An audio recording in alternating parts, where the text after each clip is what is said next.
How you doing, everybody? Glad you're here today. Love to talk to you. So glad you're here. Love to visit with you here today. We've got a great group of guests here with us. I got some highfalutin attorneys up in here. In fact, these are some federal attorneys here. In fact, I'm glad to have them and glad to know them, as a matter of fact. They are here with us today.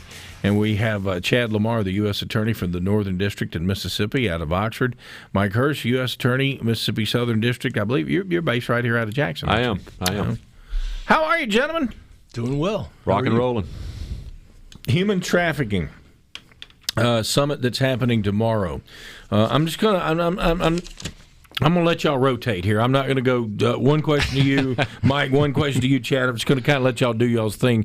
So kind of get us started. Tell us what's happening tomorrow with this summit and exactly what's going on with this. Yes. So, JT, let me give you some background. Last year, Chad and I put together this thing called the Mississippi Human Trafficking Council, and we started looking at this issue, really digging into this issue last year, especially after some of the cases that started coming through our office. And we brought stakeholders across the entire state of Mississippi, and we wanted to put something together that not just investigates and prosecutes, but looks at all the issues holistically, comprehensively. And so we established that last September.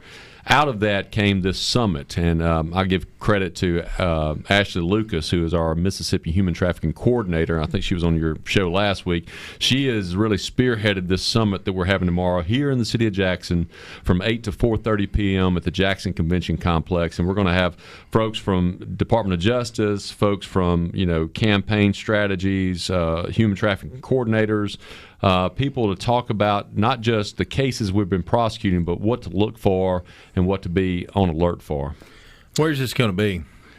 At the convention center? At the Jackson Convention Complex. What are the times? And obviously it's free for everybody. It is. Check out our websites, or you can check out Department of Public Safety's website to register, but the times are from 8 a.m. to 4:30 p.m. Governor Reeves will kick us off with some opening remarks. Lieutenant Governor Hoseman will be there, Speaker Gunn, Attorney General Fitch, and many, many others. Is this sort of like what they held? I think they did this not too long ago, like at Broadmoor or something like this. Is this right? We've had some trainings around the state. Last year, our office in the Southern District of Mississippi put on some trainings in Hattiesburg and other places, but I know Broadmoor has had some trainings up here, not just with human trafficking, but also with opioids and other things. What we wanted to do was to put together a statewide model.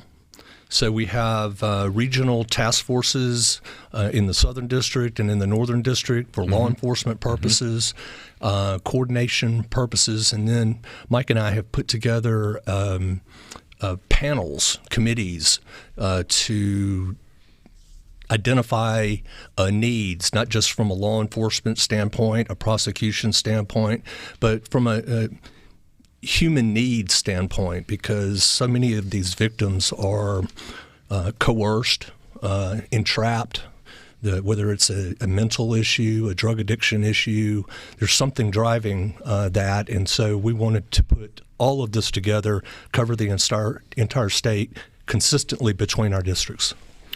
And we think about when we talk about sex trafficking, people think, it's prostitution. It's females being prostituted. It's not just that.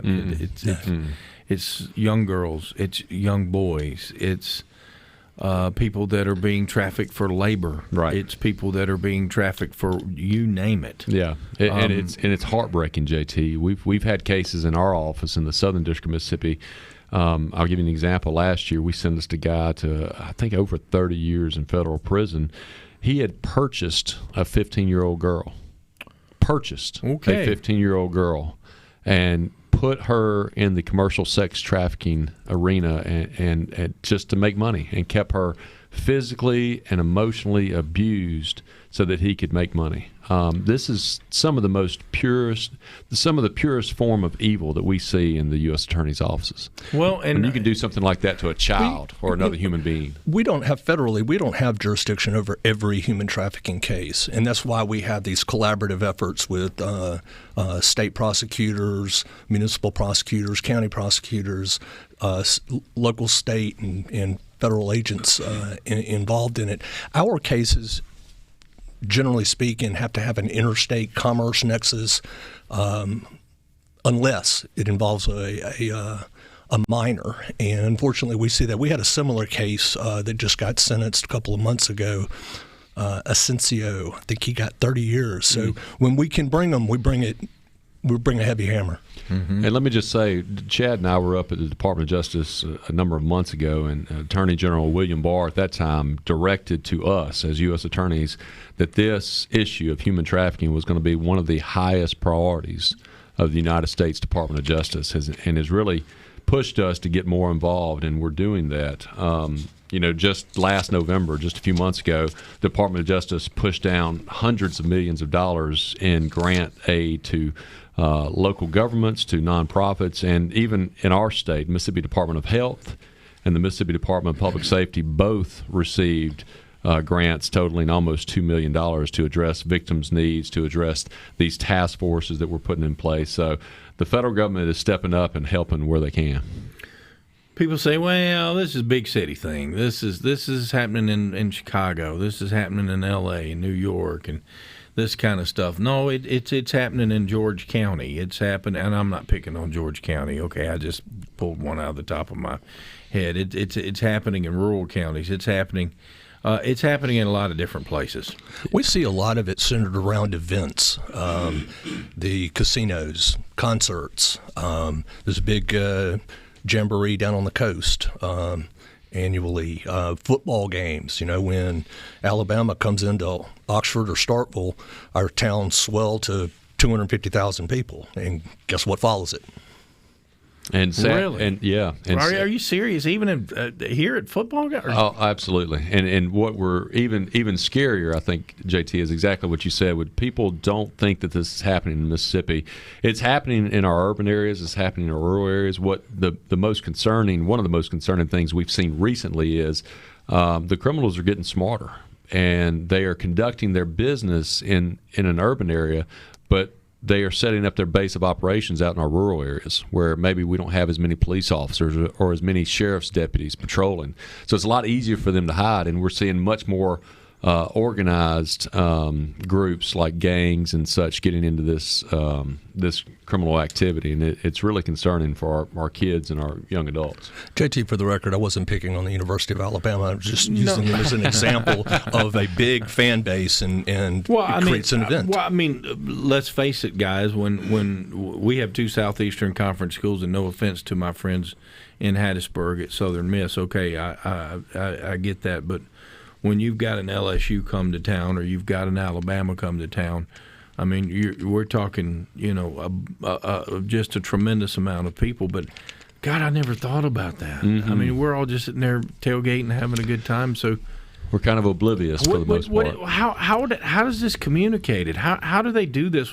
How do they do this covertly without y'all catching them? It just seems like today in this day and age that y'all would be able to, pretty much be able to intercept that, and I'm sure they do, some of them. The internet. Yeah. There used to be a page, it's called Backpage, yeah. And we were successful in shutting that down. Well, they just moved to the front page or the whatever page. Like playing whack-a-mole. Mm-hmm. Yeah. And so they continue to proliferate on the internet, and we continue to investigate these postings. But one of the things that we're wanting to do is to educate the hotel industry, the casino industry, even individuals, because a lot of our cases come from a person at a hotel. He or she sees something that doesn't look right, and they call the local police. And we've had 3 or 4 or 5 cases like that. So educating across the board is going to be an important part, so they know what to recognize. And we've had law enforcement officers see, just as an example, maybe 2 50-year-old men driving down the road, and there's a 14-year-old girl in the back seat. Doesn't make sense. We're encouraging our public. Look, we're the most hospitable state in the nation. We're the kindest, nicest people there are. We don't generally like to call the police when something looks off, but we need to get out of that mindset, and we need to pick up the phone and either call the local law enforcement or call our national human trafficking hotline. One of the reasons we really were spurred into action, JT, last year was Chad and I started looking at the numbers. In 2017, Mississippi had 42 reported cases of human trafficking according to the hotline. The very next year, in 2018, we had 86 reported cases. Doubled in 1 year. And so we knew we had to act. Let's talk about some of the things people can be aware of when we come back, because not everybody listening is going to be able to be there tomorrow. Sure. Maybe we could talk about that. And I know another big part of this that helps. Unfortunately, I guess one side of it hurts it too, but I would like to think they help more than they hurt, and that's our truckers. Absolutely. And I know they have their own organization as well that is doing everything they can do to combat this as well. We'll continue with more. We're talking with our two U.S. attorneys here with us, Mike Hurst, Chad Lamar. Hang on, it's next.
You're listening to The JT Show. You should feel a sense of shame. That's how you know you're doing it right. The JT Show with JT and Rhino on SuperTalk, Mississippi.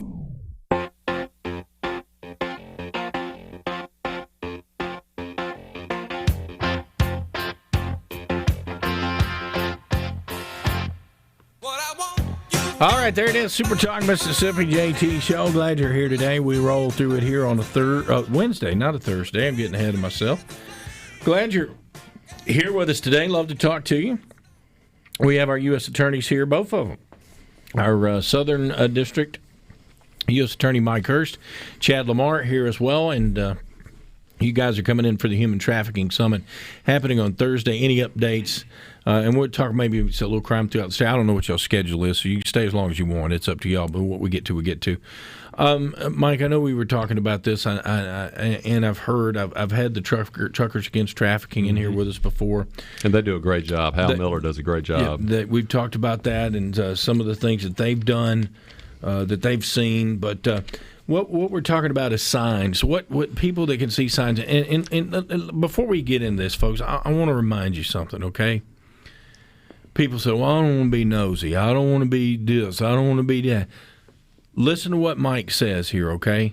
Because it could be happening right underneath your nose, right where you are. And just because you don't want to be that person that goes into what can it hurt? If somebody's not doing something wrong, what can it hurt? Well, it's a tip line. You don't have to identify yourself. Right. What can it hurt?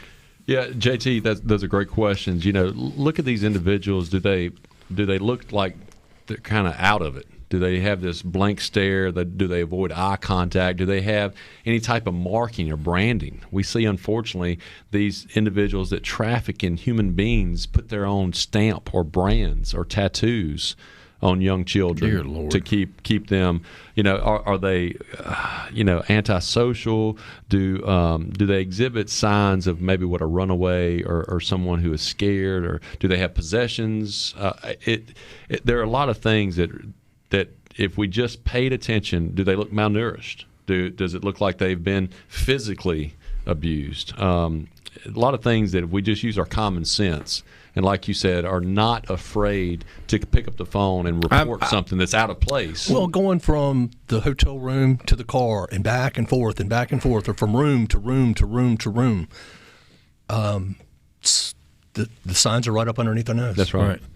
I've also, I think they said if you see let's face it, if you see a young girl and an older man, exactly. Okay, and the older man will not let the young girl out of his sight. That's right. Like if she goes to the bathroom, he stands at the door until she comes out.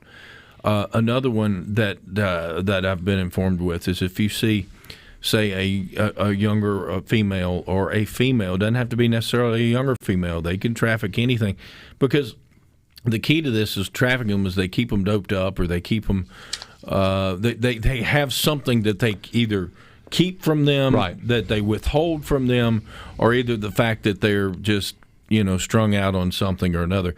I know one of the things the truckers told me about said if you see, like say, a man and a young girl in a restaurant, and the girl's just literally just pounding food down her face, that's a very good sign.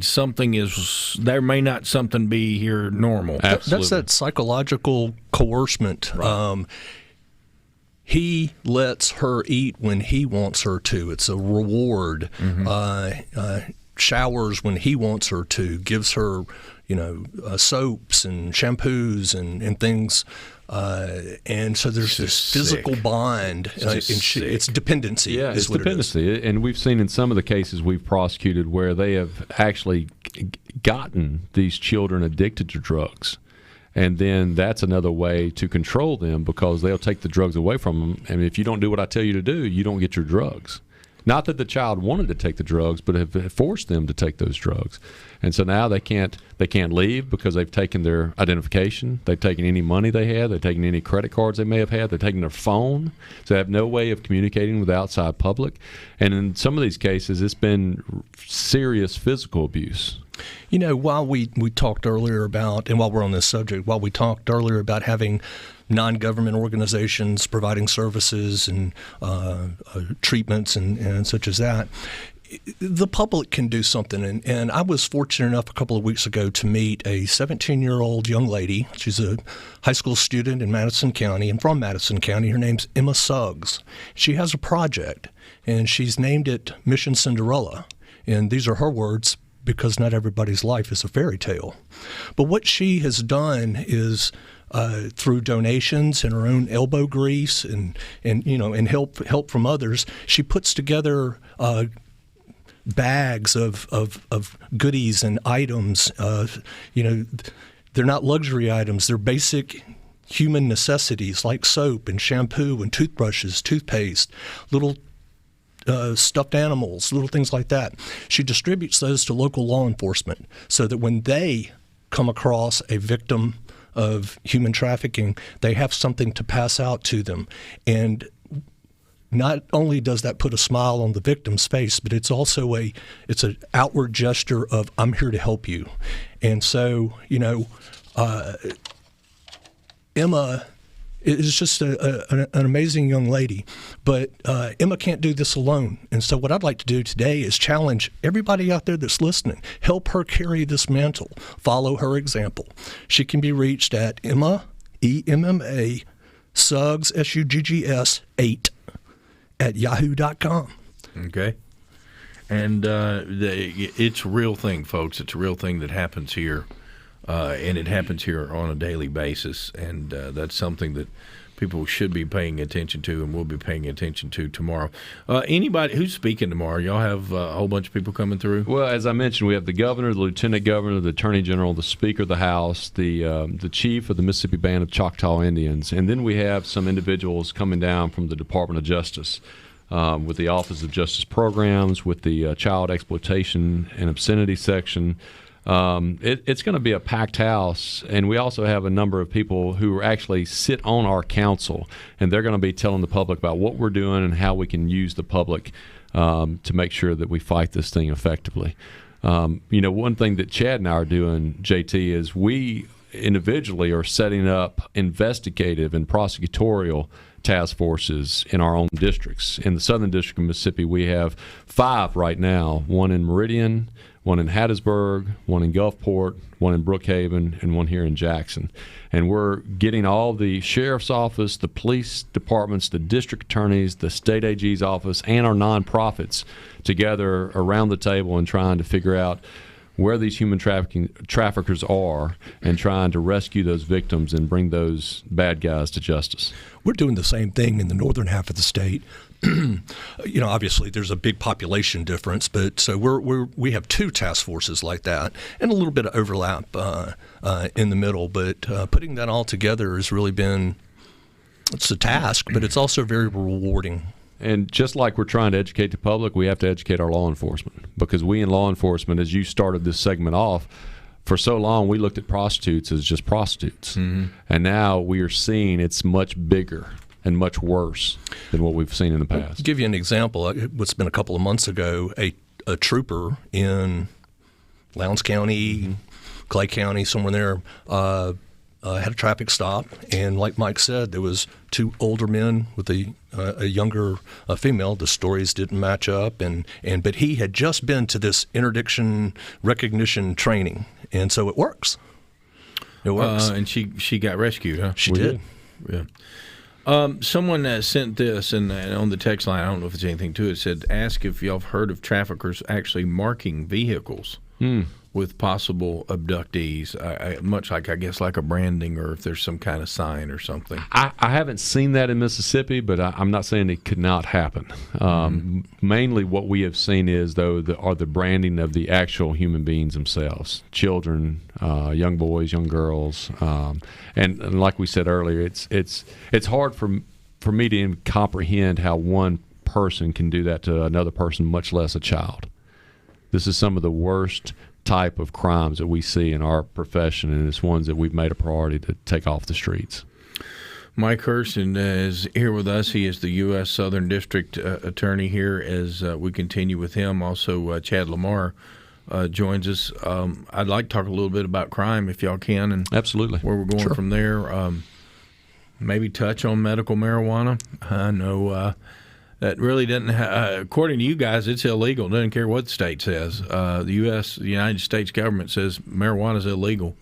Unfortunately, it looks like with the initiative and referendum process that this possibly could be coming to Mississippi. So we'll continue with you. Appreciate y'all being here today as we continue here on this Wednesday Hump Day edition of the JT Show. Excuse me.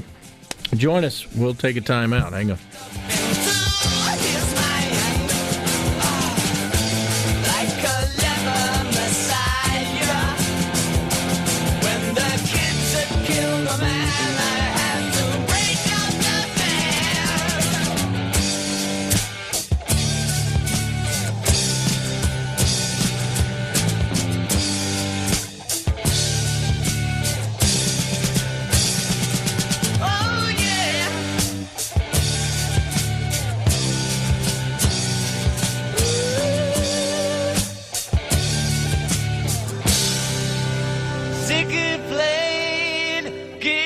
time.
Let me tell you something right now. Oh, okay. JT and Rhino are back. The JT Show continues on Super Talk, Mississippi.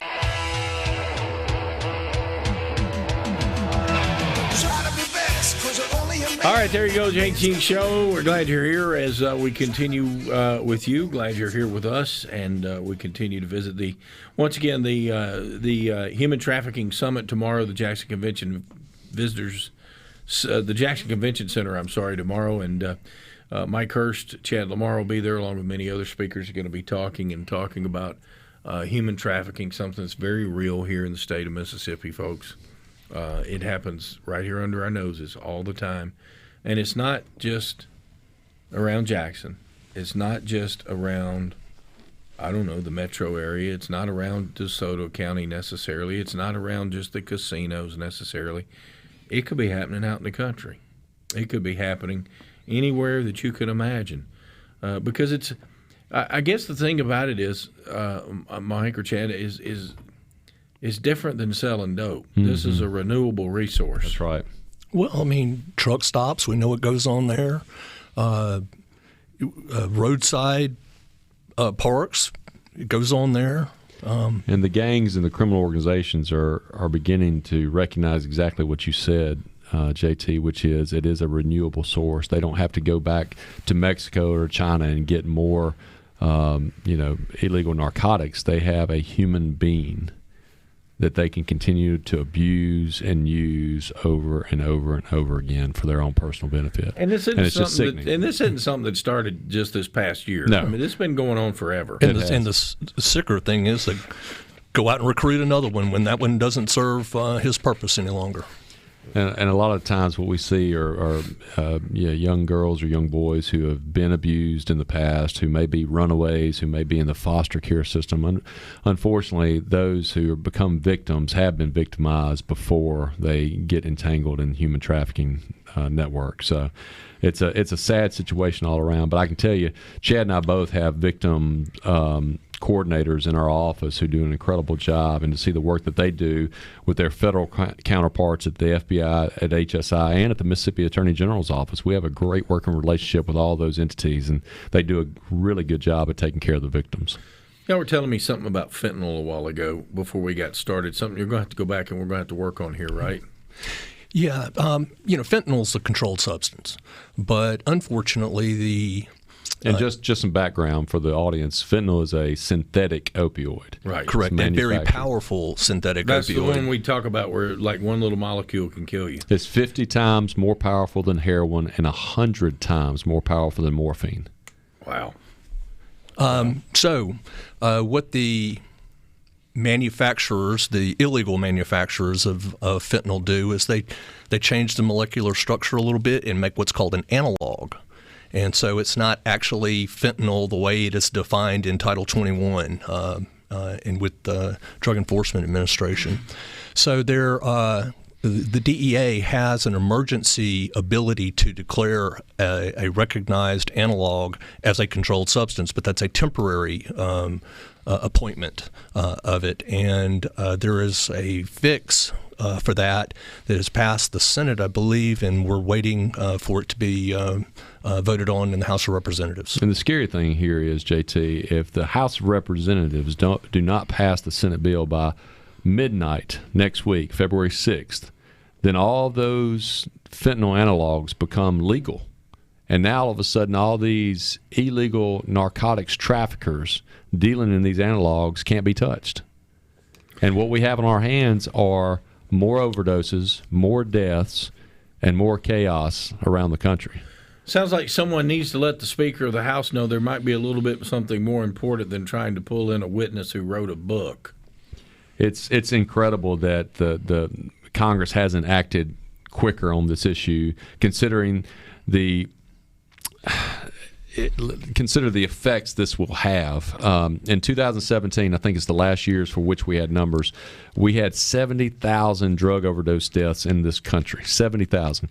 Well, out of that 70,000, about 2 out of every 3, about 2/3 were related to opioids. Wow.